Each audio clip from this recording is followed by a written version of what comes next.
They said that they often hadn't time for resting, only had time for killing. I shot him again and again until his 14 bullets had passed through his body. It doesn't go away. There's not 1 minute a day I don't think about him.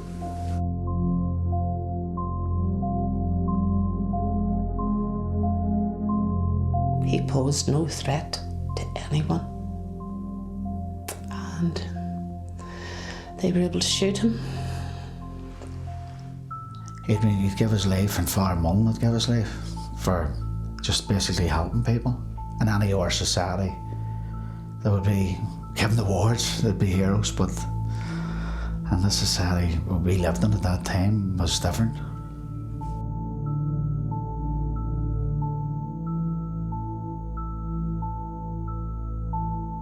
It can't be argued that all of these soldiers acted on their own volition. It's their soldiers, they acted under orders, and those orders pertained over 3 days.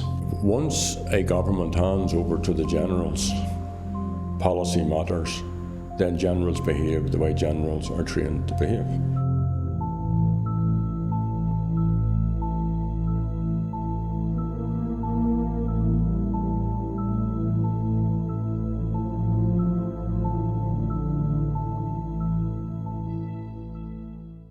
I was born on the 9th of November 1956 in the house that I'm still living in Ballymurphy.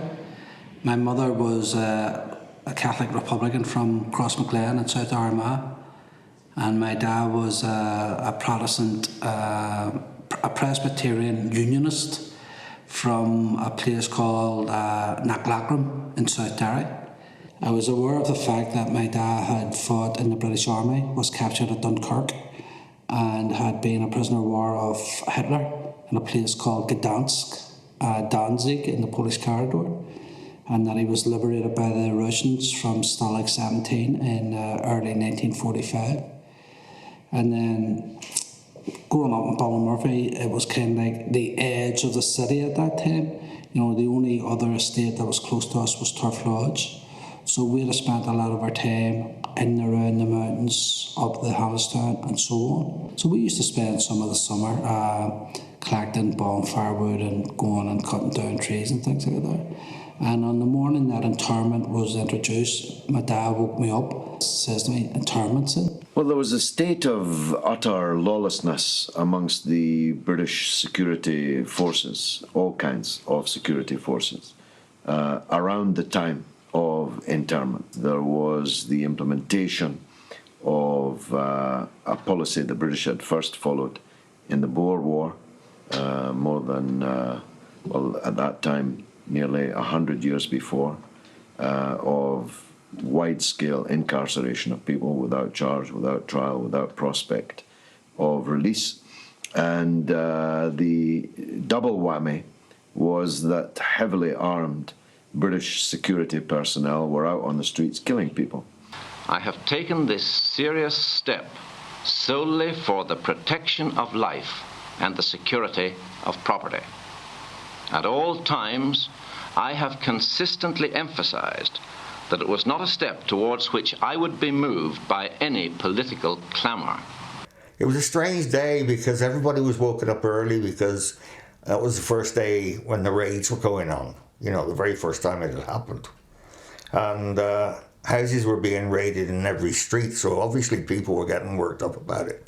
And so we were up from about, I'd say about 5 o'clock in the morning. Everybody was up, wondering what in the hell was going on, and people were going outside their doors and they were being told to get back in, you know, by soldiers and all the rest of it.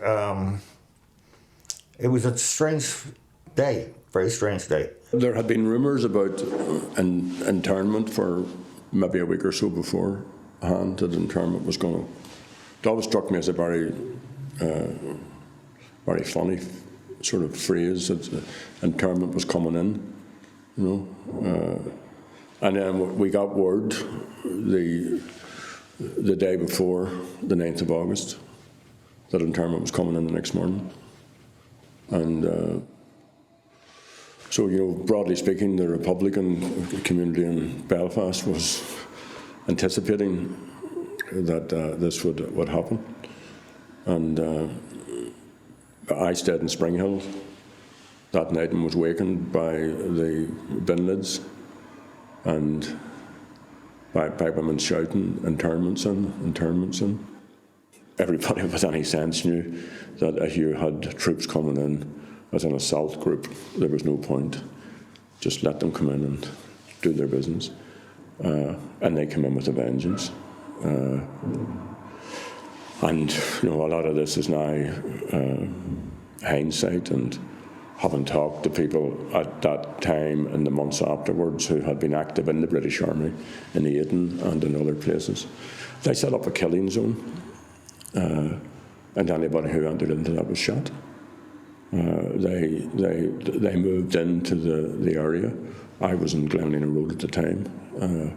They moved into the area and they just shot anybody that was within their range. I heard a couple of shots fired, and I just basically said to everybody, get on the ground and stay still, because I knew that was the hardest target to hit, was anybody lying on the ground. The soldiers were firing from houses on the Spring Martin Road, on the apex of the roof, the way the roof's up pitched, and there's only their head and their shoulders, and they were tracking me with their rifles. This was a Finley's field here, the open ground, and it was over in this direction here that I had been running across whenever I was hit. I was hit from that position. It was here at this field at the rear of Springfield Park that Father Mullen was shot. He'd been in his home about 150 yards away when word reached him that a man had been shot and wounded in the field. Father Mullen immediately left his house and rushed to the scene, braving a hail of crossfire as he did so. Waving a white handkerchief, he approached the wounded man. But as he did so, he was hit by a burst of automatic fire. He fell and began to crawl away, but was hit again. First aid men who'd seen the incident rushed forward to help him, but the gunfire continued.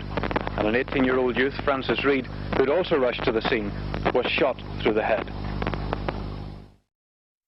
He left me about 20 yards away from me with gunfire, and I heard him screaming, and I looked over my shoulder and he was lying on the ground, doubled up. And then a short time after that, there was more gunfire, and he seemed to be hit again, and the fellow beside him was hit in the foot. And almost immediately, a lad called Frank, when he was lying beside me, as he just jerked up, and I looked at his face as he was coming down, and he was dead. He was dead instantly.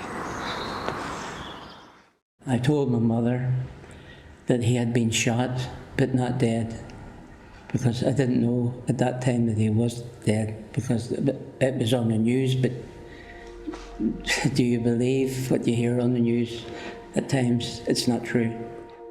Hopefully it wasn't true at that time, but it did end up that it was true. I got our local doctor to come down and tell my mother, because she would not have been able to, in case she wouldn't have been able to cope with it. So he told her, and then she was unbelievably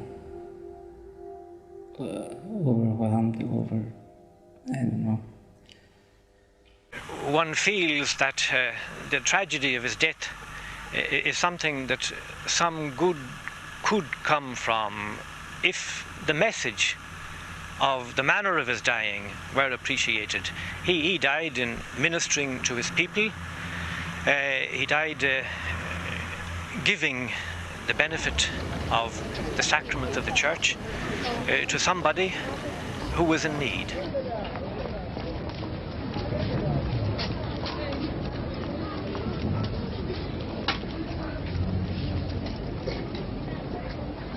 British soldier watched me carrying the child and then shot me when I had left the child down. Knew the priest was giving me the last rites, and it was clear enough daylight. When he went to phone an ambulance, he was shot down. But to see clearly enough to shoot me and shoot him, they could see clearly enough that he was a priest.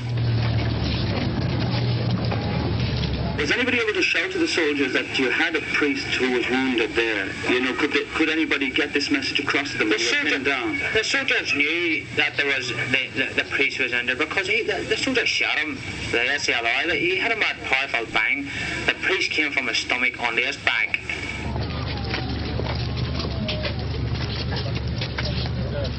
Right.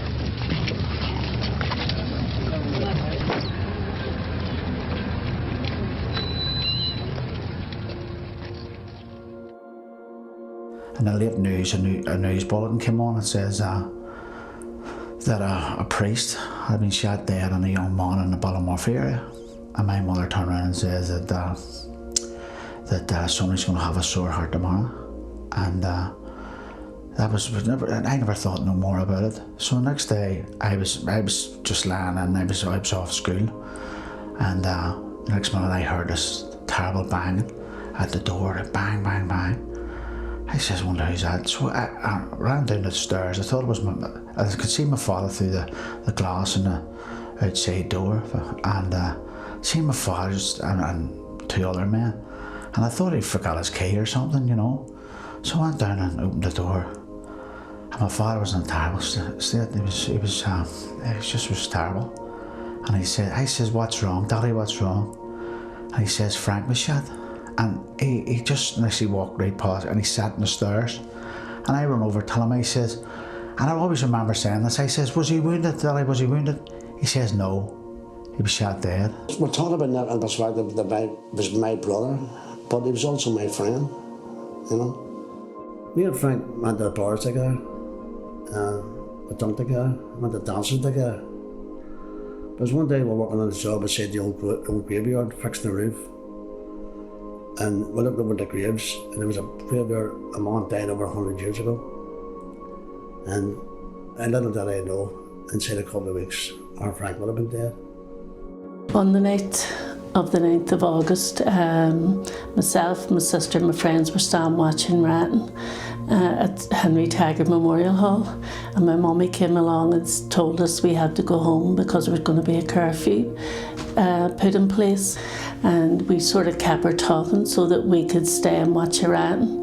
But then the loyalists attacked Springfield Park and all the riders seemed to head over in that direction. And I said, Mummy, come on, we'll go over and see what's going on. And she said, no, because the loyalists would shoot you, but the army won't. But the army then fired gas, CS gas, and I couldn't see her. So I said to my friend, come on, we'll run over and see what's going on. But when we got over, it looked a bit scary and we got frightened, so we headed on down home. But my mummy never came home.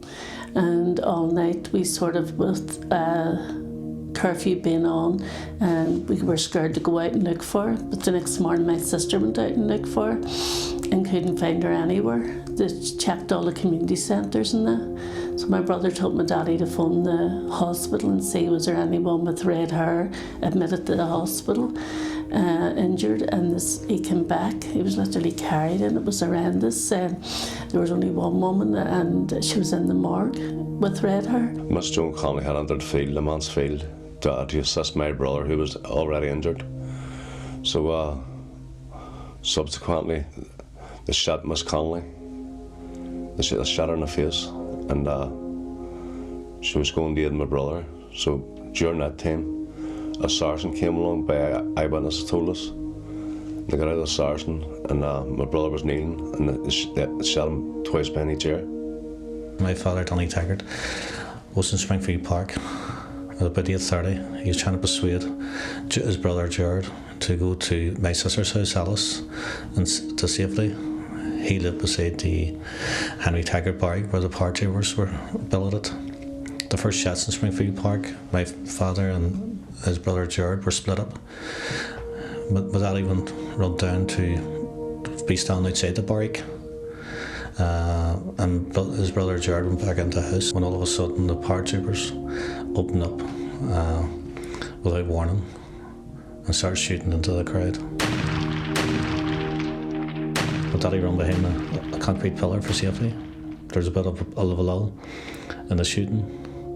Himself and Noel Phillips and a couple of other men tried to run for safety, but he was brought down. He was shot in the leg first. They brought him down. Noel Phillips was brought down as well. He was shot in the leg. They ran into a field called the Old Manse to take cover. But Daddy was hit in the right thigh. Desi says he heard him shouting, Desi, I'm hit. He spun around and fell. Desi says he couldn't reach my daddy. Him and Davy Callahan tried to reach him to pull him in, but they couldn't because the firing was so intense. So my daddy lay there. There was other people already shot in the field. A short time later, an army vehicle drove into the field, and according to Daisy Crone, they put 5 people into the field. Now, while they were in the field, two of the soldiers were shooting at people that was in the field. Daisy Crone heard them saying, "We've got 5, kill the bastards." Each time going to army post, after I asked about my daddy and everything else, each time I was walking away, they started singing that song, "Where's Your Papa Gone?" which was very hard to take, and I got very emotional, crying my eyes out. But as I say, the last time going, after I said it was an F non-identified body, it was the exact same thing, just "Where's your papa?" And I was singing that song, "Where's your papa gone?" And I was 23 at the time. So I went to Bank Morgue and I identified my father only by his wee tight curly hair, which I had cut my daddy's hair early the morning of internment. And that's the only way I could recognise my father, because of the beating that I got for being shot 14 times. It was really unrecognisable. Eddie walked from the flats behind St Aidan's School onto the main Upper Springfield Road. He turned and walked down past Kelly's Corner. Then he walked on the right-hand side, cemetery side, right down to where he was at. He then seen Billy Whale. This is Billy Whale told me before he died. And then he crossed over to speak to Billy. And his words apparently to Billy were, "How am I going to get down round this? I have to go to blah blah, Our Lady's Hospital." And that's when he was shot in the back and he was talking to Billy. When my father was first murdered, my mother and my aunts and all kept it from me, trying to protect me because I was such a young child. They were just saying my dad was away. He was away working, or he was away somewhere. I didn't know any different than my daddy was dead until about a year and a half later, an army jeep drove up the street and they were singing, "Where's your papa gone? Where's your papa gone?" And there was 3 of them laughing in the jeep, but there was one of them, and he had the hatred on his face. He actually scared me because I was a child of the way he was behaving. He was screaming at me, "I shot your daddy," and there was spit coming out of his mouth and his veins were sticking out on his neck. "We shot your daddy, I shot your dad's dead." And I remember going into the house and saying to my mum, "Is my daddy dead?" And my mum was shocking my mum's face and she went, "How do you know that, son?" And she just says to her, "The army's only after coming up the street and telling me there was a soldier told me he shot my daddy dead."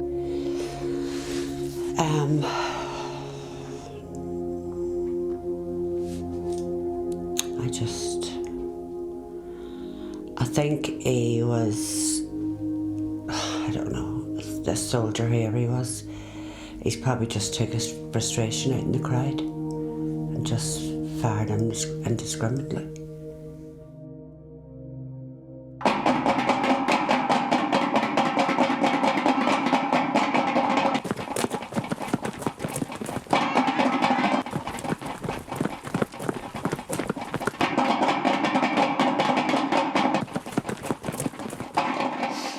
I do know that the bin lids had rattled about 3:30, 25 to 4, maybe around about that time.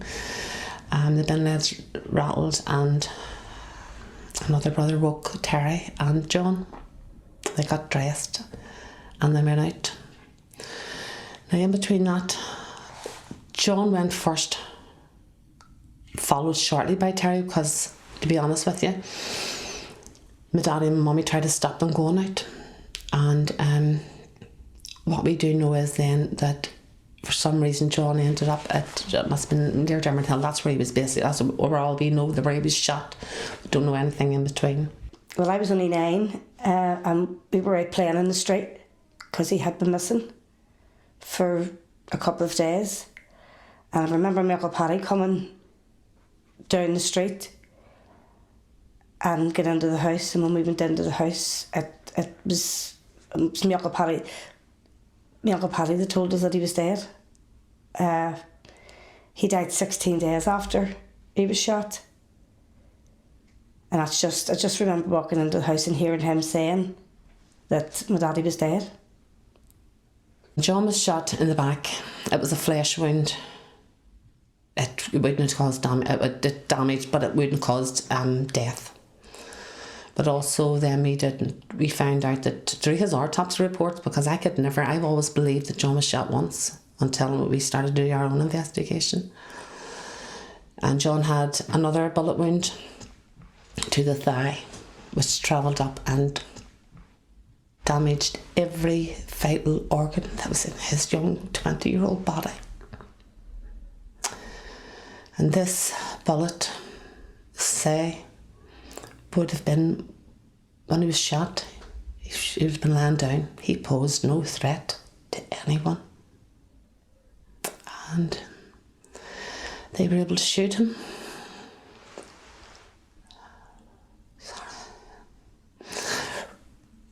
Tell lies about him and get away with it, basically. They got away with murder. It was hard. I was 9. My younger brother was only 4 months old, and there was another sister younger than me again. There were 7 of us all together, so it was hard. It was hard for my mummy. My daddy also, he worked in Short's aircraft factory, which 40 odd years ago you didn't really get Catholics working in. And his brother lived in Australia. So we were actually heading to Australia. We were getting all our injections. Everybody in the house was all excited. We were moving, and then that happened and we got nowhere. But not only did we go through that and did my mummy go through that and left with 7 children to her, she got hate mail from Shorts that said, "May your husband and his subhuman pals roast in hell." As it says, he had went to work to finish off some joinery work. He stepped outside while a funeral came in, and that's when, don't know why they took a pot shot, because he had one arm. Maybe they'd realised the metal casing that he had on his arm to help him do his work. Maybe they thought that was a gun or that, but why stand outside a chapel watching a funeral if you're going to have a gun? You know, with soldiers all about. That is my theory.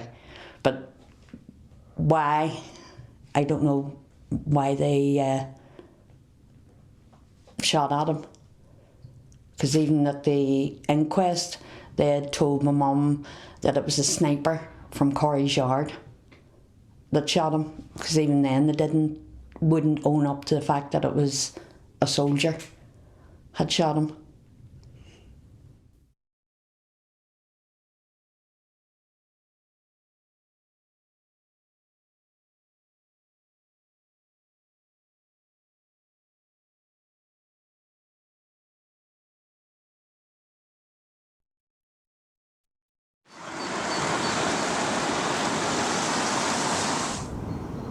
I suppose I knew about it at the time, but there was a lot going on at the time, you know. About 4 years ago, I got involved with the Ballymurphy families. I came to a meeting up here in Stormont where they were doing a presentation, and I heard their story at that time, and that was when I became fully aware of what had happened and decided to make some inquiries into the matter. I feel that this was where everything went crazy. Basically, the army came in, and my perception was to protect the Catholics on the Falls Road from some of the incursions that were taking place, and from the many that were burned out and around Clonard and similar places. And in fact, in time, and in a very short time, they became very heavy-handed, and attacked the broad community. Yes, there may have been people in the community engaged and involved in paramilitary activity, but they didn't. That wasn't their focus. Their focus was just to punish the whole community, and their actions around the aftermath of internment were very brutal. And the people involved, the very high line one very quickly was the priest that was killed in terms of trying to attend to some of the dying. That was totally unacceptable to a lot of people at that stage, and even without getting a lot of information, people that I would have been in contact with were very quickly came to suspect the information, the official lines that were put out. This morning, the army was only guessing at the number who died. It's all they can do. Nobody really knows how many snipers were hit by army shots, and the soldiers are convinced that several dead snipers have yet to be recovered from where they lie at their firing points. There was no crossfire, there was no gun battle, the people who were killed weren't caught up in, armed actions between Republicans and the British Army. They were killed by the British Army. In conflict zones throughout the world, there are often competing versions of the truth. That promoted by the state, and that of the families and the community who suffered human rights abuses at the hands of the state. And in the struggle between these official versions and unofficial versions of the truth, the law and by extension the criminal justice agencies are used by the state as a tool to deny what had happened. And that's exactly what happened in Ballymurphy. In 1970 there was an agreement between the British Army, General Officer Command, and the Chief Constable of the RUC, whereby when soldiers were being investigated in relation to lethal force incidents, the interviews were carried out by the Royal Military Police, which usurped the responsibility of the police in relation to these incidents. Soldiers were not subject to the rigours of the law or weren't made accountable. In addition to that, the RUC made no attempt or no genuine attempt to trace all the witnesses and obtain witness statements in relation to these incidents. And what you had then was the outworking of that was flawed inquest. The coroner was not cited on all the evidence, and crucial evidence was withheld from him. He couldn't compel soldiers to come to the inquest. Soldiers were not cross-examined by the family's representatives, and the jury or coroner could not come to findings. There was simply a verdict. In these particular cases, which I would describe as RMP cases, they were the focus of attention from a number of NGOs in 2007. Some of the cases were completed by the HUT, and one of them actually was a Ballymurphy case, which I read, was astonished at the level of lack of investigation. It became apparent very quickly that there was a lack of a coherent legal strategy in the campaign, and I advised the families on a number of issues, including an application to the Attorney General to reopen the inquest and related civil proceedings against the Ministry of Defence and the RUC. A good example of evidence being withheld from the original coroner is the case of Edward Doherty, who was shot dead on the 10th of August 1971. We have now obtained various statements from Soldier B, who fired the fatal shot. In his original statement to the Royal Military Police, he stated that he had emptied his cartridge of 30 rounds. I must have inadvertently engaged the chase lever, an automatic.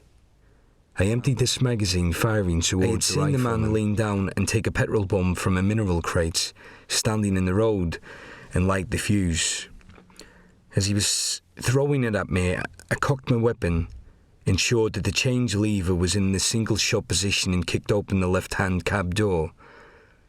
I leaned out of the cab and, holding the weapon in my left hand, I sighted and fixed one shot at the man who had just thrown the petrol bomb. However, in the later statement to the coroner in 1972, he stated he had fired one aimed shot at the deceased. Now that's an extraordinary omission, which was withheld from the coroner in the original inquest. And on that basis, the Attorney General directed a fresh inquest into the death of Edward Doherty. I knew my daddy was shot dead. It sort of changed my whole life as a child. I was angry, I was growing up, I was wanting revenge, I was wanting everything. And I just failed to understand how the man that murdered my father made two different statements, two totally separate different statements, and both of them are lies. One saying my father was a petrol bomber, the other saying he was a gunman. They were both lies. My father, when he was found, hadn't got any gun residue, no petrol on his hands, no nothing. My father was a peace-loving man who was who was like everyone else. He was going to do a mercy deed for others. He was going to check if his sisters were all right because of the previous shootings in the area. As part of preparation for these fresh inquests, we have traced witnesses. We have obtained witness statements. These witnesses were never asked to go to the previous inquest. In addition, we have engaged forensic and medical experts to re-examine, in particular, the autopsy reports which were made at the time. One example of that is that we have engaged a former emergency consultant in the Royal Victoria Hospital, Dr. Lawrence Rack, to examine the file of Joan Connolly. And he has concluded that Joan Connolly, if she had received adequate medical treatment at the time, she would have survived her injuries. So despite being shot, it is very clear that Joan Connolly, who was left lying in the field all night, could have survived those injuries and could be alive today. So Ballymurphy just isn't about innocent civilians being shot dead. It's also about the torture of local civilians, and it's also about the denial of medical treatment to seriously injured people. At the time it was just horrendous because we had literally only been told that my mummy had been murdered, had been killed, and we didn't know where and what or anything about it. We didn't know, just knew that it was pretty bad, and it was like a nightmare. Like you just didn't know if it was real or not. And my daddy, I just remember two of the neighbours carrying him in, and it was just the pain in his eyes, and he was just lost. And we were all sort of just so young. The youngest sister was only 3 years of age. Everybody was just screaming. She was getting frightened because we were all screaming. We were sent to Cork first. It was like a big, massive refugee camp. It was like all these huts, and these seemed to me like thousands of people in it. And I remember standing at the door looking around me, and it was pitch black, and these rooms had all these beds in them, and you were just told that was your bed. And then the next morning we were all put in buses, and people were sent to all different places. We were sent to Waterford till an army camp, where we stayed there, and I think we were there a couple of days. When me and the sister was sitting watching the TV, all the other children, all our kids were sleeping, and it came on the news to say that my mummy had just been buried that day.